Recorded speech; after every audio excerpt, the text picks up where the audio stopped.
Bismillahirrahmanirrahim. Assalamualaikum warahmatullahi wabarakatuh. Alhamdulillahi rabbil alamin. Wassalatu wassalamu ala asrafil anbiya'i wal mursalin wa ala alihi wa ashabihi wa man tabi'ahum bi ihsanin ila yaumiddin. Amma ba'du. Bersyukur kita selalu kepada Allah Subhanahu wa taala dengan mengucapkan alhamdulillahi rabbil alamin, dan kita selalu bersalawat kepada Rasulullah sallallahu alaihi wasallam dengan mengucapkan Allahumma salli ala sayyidina Muhammad wa ala alihi sayyidina Muhammad. Teman-teman dimanapun antum berada, pada kesempatan kali ini kami akan menceritakan kisah Rasulullah sallallahu alaihi wasallam dengan Bani Thaqif.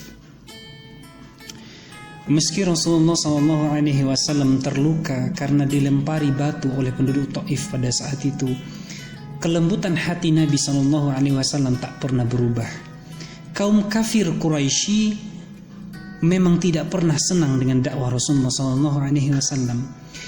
Mereka senantiasa membuat cara untuk menghentikan perjuangan dakwah Rasulullah SAW, mulai dari kekerasan fisik, perkataan yang merendahkan, bahkan kasar dan kotor mereka ucapkan, bahkan tak segan mereka memasang duri pada jalan-jalan yang senantiasa Rasulullah SAW lewati.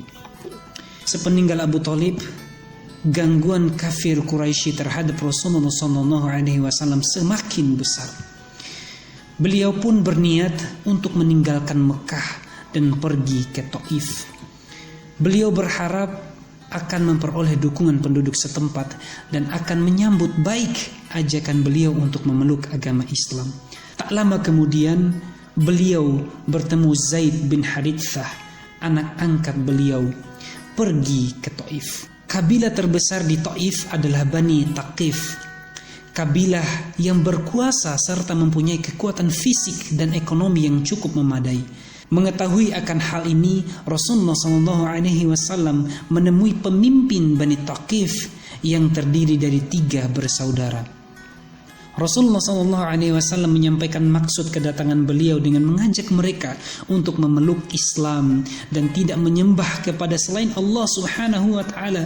Namun jawaban dari mereka sungguh di luar harapan beliau Rasulullah SAW. Salah satu dari mereka berkata, "Apakah Allah tidak dapat memperoleh seseorang untuk diutus selain engkau?" Yang lainnya berkata, "Kami hidup turun-temurun di sini, tiada kesusahan ataupun penderitaan. Hidup kami makmur serta berkecukupan. Kami merasa senang dan bahagia.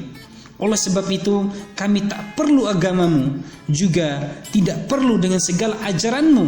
Kami pun punya Tuhan yang bernama Al-Lata, yang memiliki kekuatan melebihi berhala Hubal di Ka'bah. Buktinya dia telah memberikan kesenangan di sini dengan segala kemewahan dan kekayaan yang kami miliki."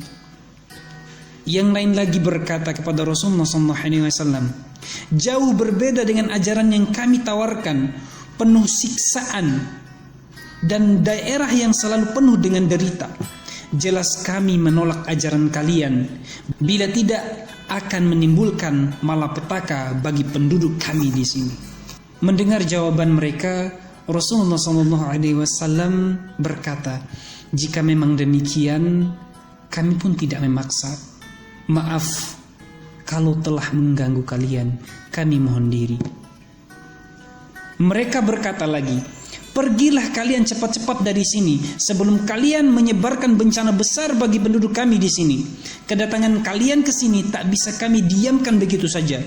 Mau tak mau kami harus melaporkan hal ini kepada pemimpin Bani Quraisy di Mekah sebagai mitra kami. Kami tidak ingin berkhianat kepada mereka." Maka Rasulullah SAW dan Zaid bin Harithah keluar dari rumah para pemimpin Bani Thaqif itu. Akan tetapi para pemimpin Bani Thaqif tidak membiarkan mereka berdua pergi begitu saja.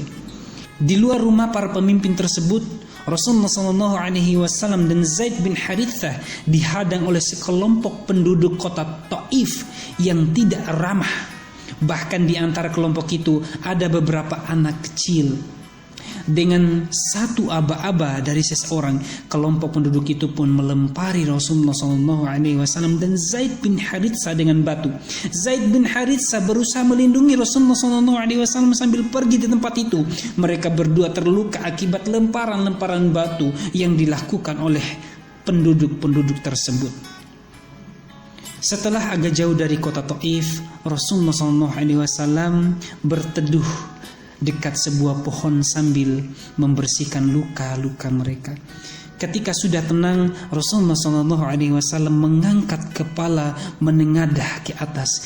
Ia hanyut dalam suatu doa yang berisi pengaduan yang sangat mengharukan. Allahumma ya Allah, kepadamu aku mengadukan kelemahanku, kurangnya kemampuanku serta kehinaan diriku di hadapan manusia. Wahai Tuhan yang Maha Pengasih, Maha Penyayang, Engkaulah yang melindungi selemah dan Engkaulah pelindungku. Kepada siapa hendak kuserahkan diriku? Kepada orang jauh yang berwajah muram kepadaku, atau kepada musuh yang akan menguasai diriku? Aku tidak peduli selama Engkau tidak murka kepadaku. Sungguh luas kenikmatan yang Kau limpahkan kepadaku. Aku berlindung kepada nur wajah-Mu yang menyinari kegelapan dan membawakan kebaikan dari dunia dan akhirat. Janganlah Engkau timpakan kemurkaan-Mu kepadaku. Engkaulah yang berhak menegur hingga berkenan padamu, dan tiada daya upaya kecuali dengan Engkau. Kemudian Allah Subhanahu wa ta'ala mengutus Jibril pada saat itu untuk menghampiri beliau. Jibril berkata, Allah mengetahui apa yang telah terjadi di antara kamu dan penduduk kota Taif.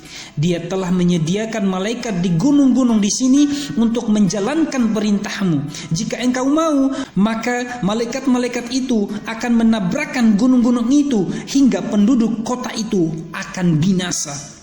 Atau engkau sebutkan saja suatu hukuman bagi penduduk kota itu.